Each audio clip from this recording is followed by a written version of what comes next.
Imagine living on an island where every step through a field could be your last.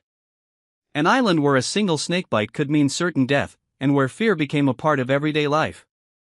This was the reality on Amami Ōshima, a beautiful island in southern Japan. Hidden beneath its lush forests lived one of the country's most feared reptiles, the Habu snake. Highly venomous and extremely aggressive, the Habu had become the island's greatest threat. Every year, hundreds of people were bitten, and before modern medical facilities became widely available, many victims died before they could receive treatment. For farmers, life was especially dangerous. The snakes often hid in tall grass, sugarcane fields, and around livestock. One careless step was enough to trigger a deadly attack. As the number of snakebite cases continued to rise, fear spread across the island. Some families even abandoned their farms and moved away, believing the land was simply too dangerous to live on. The Japanese government knew something had to be done. Scientists spent years searching for a practical solution. Killing every snake by hand was impossible, and the island's dense forests made large-scale hunting ineffective. Then, a bold idea emerged, one that seemed almost too perfect to fail. Why not fight nature with nature? Researchers suggested introducing mongooses from South Asia, including Bangladesh, where these fearless animals were well known for confronting venomous snakes. Mongooses are incredibly fast, highly intelligent, and famous for their lightning-fast reflexes. Their ability to battle dangerous snakes had earned them a legendary reputation across Asia. To many scientists, the answer seemed obvious. If mongooses could kill cobras and other venomous snakes, surely they could eliminate the Habu as well. So, in the late 1970s, the Japanese government imported dozens of mongooses and released them onto Amami Ōshima. The decision was celebrated as a breakthrough. Officials believed the island would finally be free from its deadly snake problem, while the mongooses would also help reduce the rat population. For a short time, it looked like the beginning of a success story. But nature doesn't always follow human plans.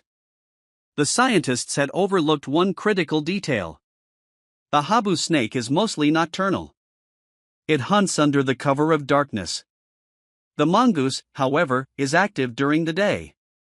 Their schedules rarely overlapped, meaning the two animals almost never encountered each other in the wild. Instead of hunting snakes, the mongooses discovered something much easier. The island was home to rare birds, small mammals, reptiles, and countless nests filled with eggs. These animals were slower, easier to catch, and required far less effort than fighting a venomous snake. Before long, the mongooses began feeding on the island's native wildlife. They raided bird nests, destroyed eggs, hunted endangered rabbits, and preyed on many species that had evolved without natural defenses against such predators. Meanwhile, the Habu snakes continued to survive. Even worse, the mongooses reproduced at an astonishing rate. What began with only a few dozen animals quickly turned into thousands. Within about 25 years, their population had exploded to more than 50,000. The original problem had not disappeared, but a new one had been created. The island's ecosystem began to collapse.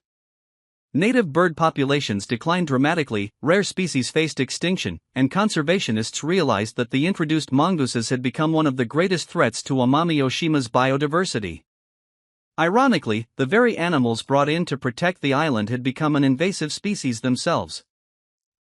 Eventually, the Japanese government was forced to launch expensive eradication programs to remove the mongooses from the island.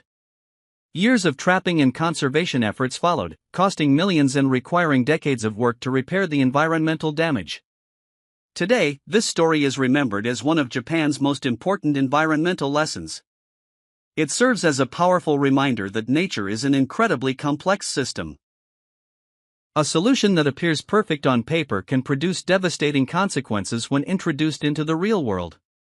Sometimes, humanity's greatest mistakes are not caused by nature itself, but by the belief that we can control it without fully understanding the balance that already exists.